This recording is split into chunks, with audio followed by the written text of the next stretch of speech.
नमस्कार मेरे प्यारे साथियों, मैं डीपी एक नए वीडियो के साथ हिस्ट्री ऑफ मैथमेटिक्स के क्रम में आप लोगों के सामने हूँ।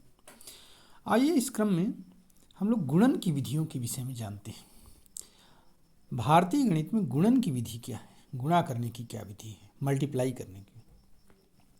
तो पहली बात तो यह है कि गुणन की विधि अत्यंत प्राचीन है। वैदिक साहित्य में इसका प्रयोग मिलता है, पाटी गणित में इसका प्रयोग मिलता है।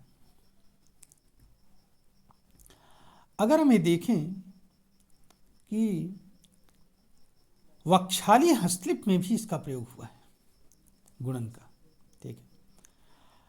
अब इसमें कुछ शब्द आते हैं, जैसे गुणन के अर्थ में हनन, वध, क्षय आदि शब्दों का प्रयोग होता है। अब इनमें से बहुत सारे शब्दों का हमें बहुत ज़्यादा वो नहीं करना है, ठीक है, इसके विषय में विश्लेषण नहीं देना है। हनन शब्द के पर्यायवाची शब्द का प्रयोग आर्यभट्ट प्रथम ने किया है गुणा के लिए, ब्रह्मगुप्त ने किया है, श्रीधर ने किया है, इन सब लोगों ने किया है। वक्षाली हस्तलिपि में भी इसी चीज का प्रयोग हुआ है। अभ्यास शब्द का प्रयोग शूल ग्रंथों में योग और गुणन दोनों के रूप में मिलता है, ये भी ध्यान रखना। अभ्यास शब्द का प्रयोग, इसका मतलब ये निकलता है कि प्राचीन काल में गुणन की क्रिया अनेक बार योग करने पर आधारित थी। जैसे 12 इंटू 3 करना है तो 12 को 3 बार 3 टाइम्स आप ऐड कर लीजिए, 12 प्लस 12 प्लस 12 आ जाएगा 36। वक्षाली हस्तलिपि में गुणन के अर्थ में परस्पर कृतम शब्द का प्रयोग मिलता है। परस्पर कृतम, जिसका अर्थ क्या होता है, एकत्र करना या एकत्रित करना, अर्थात योग करना। तो ये भी एक गुणन की परिभाषा समझी जाती है।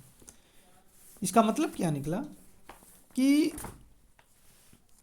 जोड़ की वो प्रक्रिया जिसमें गुण को गुणक संख्या की तुल्य, गुणक संख्या बराबर बार बार लिख करके, तुल्य बार लिख करके, मतलब जितनी बार कहा, जैसे 12 इंटू 3 है तो 12 को 3 टाइम्स लिखिए या 3 को 12 टाइम्स लिखिए और जोड़ दीजिए, तो ये चीज होता है। लीलावती के टीकाकारों ने भी गुणन की यही परिभाषा दिया कि बार बार जोड़ना।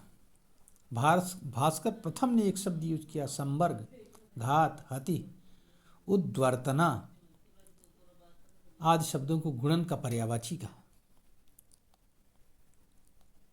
अब यहां ध्यान देने योग्य बात यह है कि जिस संख्या को गुणा किया जाता है उसे गुणे कहते हैं, और जिस संख्या से गुणा करते हैं उसे गुणक कहा जाता है या गुणकार कहा जाता है।